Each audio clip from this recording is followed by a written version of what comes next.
I'm Larry Cassell from Planet Mash, and I'm here with Robin from the Ocean Collective. How are we doing? Pretty good. Yeah? A bit sleep deprived, but Yeah?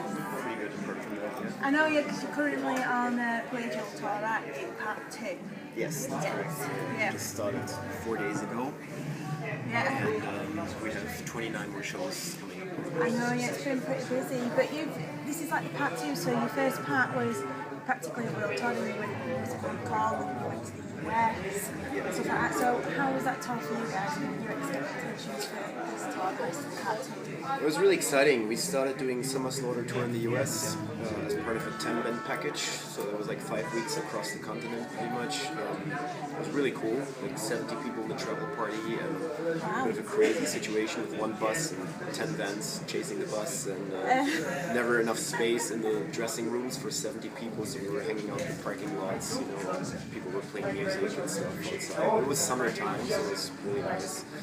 And then we went to Mexico for a gig. I had 4 days off in Mexico, then flew to Taiwan, to Hong Kong, then did 12 shows in China, and then flew from Beijing to Irkutsk in Siberia, which is close to the Mongolian border, and then played 10 shows in Russia, basically taking the Trans-Siberian Railway all the way west from Irkutsk until St. Petersburg, playing shows along the way every 30 hours on the train pretty much. So it was a pretty crazy tour, like all across the globe, like going once around. First time we've done it like that. And it's been exciting, like really intense moments, really good shows. But at the end of it, we were pretty tired. I'm ready to go home. Yeah, ready to go home. And now we've only been home for like 10 days, and now we're going out on this tour. So this year is like just really intense somehow. Yeah, and heavy. Yeah. Yeah. So what are your expectations for the rest of it then? Is this a bit more relaxed? Is there less travelling time? It's more relaxing with regards to the whole transportation situation, because we're on a sleeper bus now, and it's just really comfy. You know, you can, whenever you're tired, you can go to bed and just lay down, and your bed is always in front of the venue.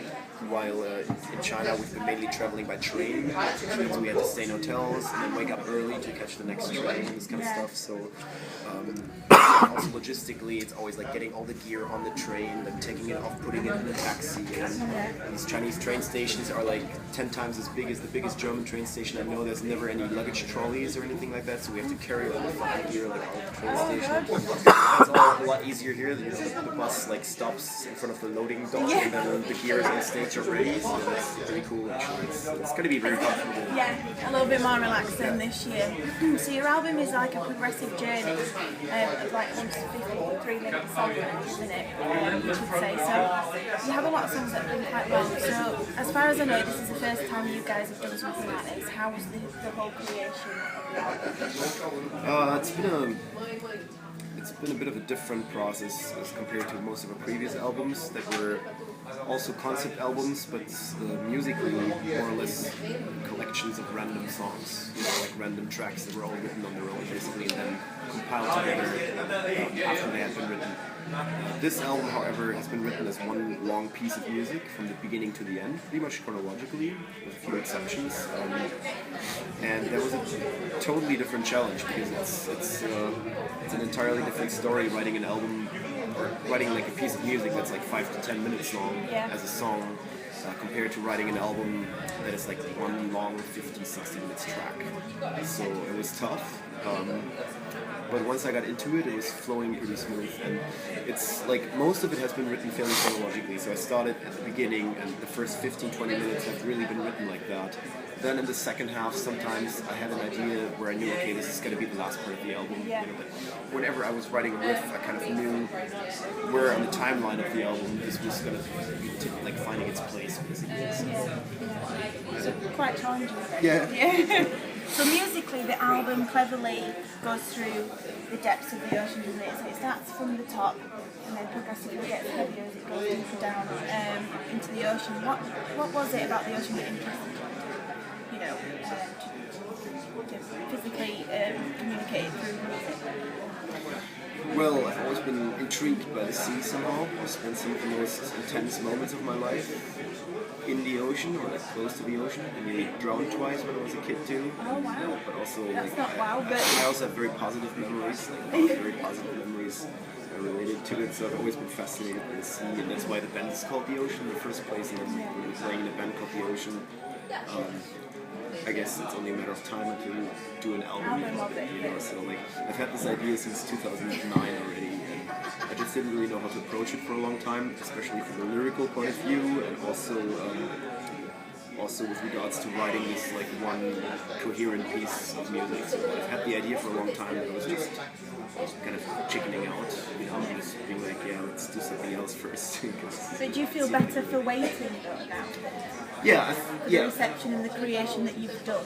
I think it was the right time to do the album now, and the fact that I've kind of like had the idea for a while and that I could think about it for a long time has definitely helped, you know, find the right approach to it, I think. So I'm glad that I didn't just prematurely like bounce it out 4 years ago or 5 years ago, but that it had a chance to really grow and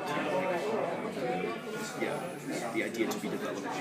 So what are the happy memories then? I'm quite intrigued. Do you do scuba diving? Is it I do actually, yeah. Oh yeah, is that one of your hobbies then? I've been scuba diving since I'm 15 years old, and I also like, I have been going to a very special place that's close to the ocean pretty much for all my childhood, and like ever since, pretty much every year for like a month or something like that. That's where past 4 albums have been written as well. It's a very inspirational place for me, and I have pretty much taken all my important friends and girlfriends to this place, and it's just like a really place that has a lot of memories connected to it, and that's like basically like sitting right at the steep coast, right next to the ocean. I'm trying to picture it now, you know. It's beautiful, yeah, I can imagine.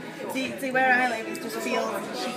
Right, yeah. So it'd be nice to see some of the ocean sometimes. So going to lyrically, sort of goes into the human mind, if I'm correct. Yeah, so going around the sort of, you know, the emotions that we feel and the depth of the human mind. Do you think there's a connection between the ocean and the human mind in terms of depth and understanding? Well, that's exactly the metaphor we're kind of like drawing, or for people to be like this album is like a journey from the surface to the bottom of the sea. That's the one kind of like streak of the story. The second streak is also a journey from the surface into the depths of the human mind. That's being reflected by the lyrics, basically. When I started writing lyrics for this album, I did not want to keep it too literal, because what are you going to sing about, you know, like fights between sperm whales and giant squid, or the lives of deep sea creatures. That would have been a bit awkward, so I was looking for like a metaphorical context that would work, and that seemed like the right approach to it. Basically, it's all loosely based around the movie Stalker by Andrei Tarkovsky, which is also a journey from basically through zones, much like the Pelagial zones, towards the center of this zone where there's a room, and in that room the wishes of the protagonists are supposed to come true. The closer they get, the less they really kind of like know what they should wish for once they get to this point. So it's a very psychological, like introspective journey as well. And that has been a big inspiration for the lyrics of this album too. Yeah, you sort of skipped ahead there with my question. You know, you're alright.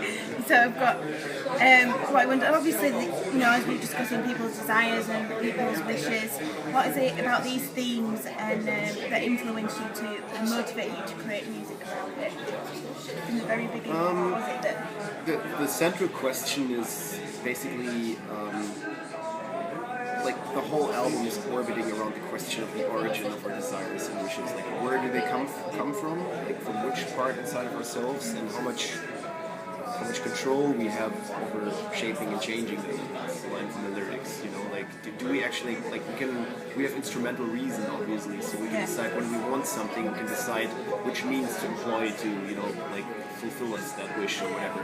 But how much control do we have over our wishes in the first place, our desires, or where they come from? Are they something that is there, that is taking a hold of us, that's controlling us, or can we actually decide whether this is like a good desire or a bad desire? And that's like the kind of central question that this is orbiting around. And I have been thinking about this quite a lot for years, and recently, through some personal experiences in my life, I've been very much exposed to these questions too. And I guess that's where the desire came from, to kind of like really touch upon it in the context of my music. So do you think people's desires, do you think they come from, do you think people's desires that they really want those desires, or do you think society in a way sort of gives people what they want, what they think they want? Would that be sort of part of it?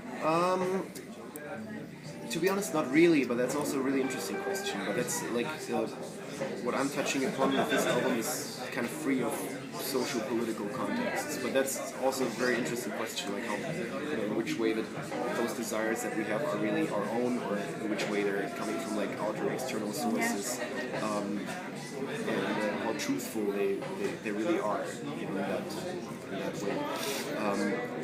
But with this album, it's very personal, really. It's more about realizing that you want certain things and knowing that they implicate certain other things which you may not be fond of, and then asking yourself, well, it's only rational then to question the desires in the first place, but how much sense does it make to really do that? Like, even if we realize that it only breeds pain or bad things, basically, we still argue are a lot of times not in a position to just get rid of that desire, because it's there, and it's like it's something that is taking control of us at a stage that is kind of like before reason really comes into play and lets us reflect upon it and try to change or alter it. Yeah.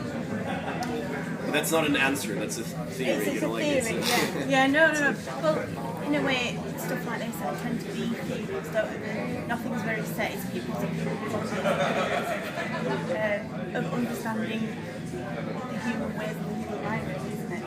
Yeah, exactly. Yeah. So obviously, after discussing, what your music's about and your latest album and the themes that you're interested in keen working with that are very personal to you, what was it that truly inspired you to choose to create this music and play around with themes of this sort of music?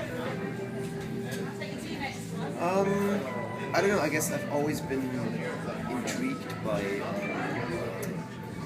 albums that were more than a collection of loose, random songs, where there was like some intent behind them, some themes, some like contextual frame or whatever.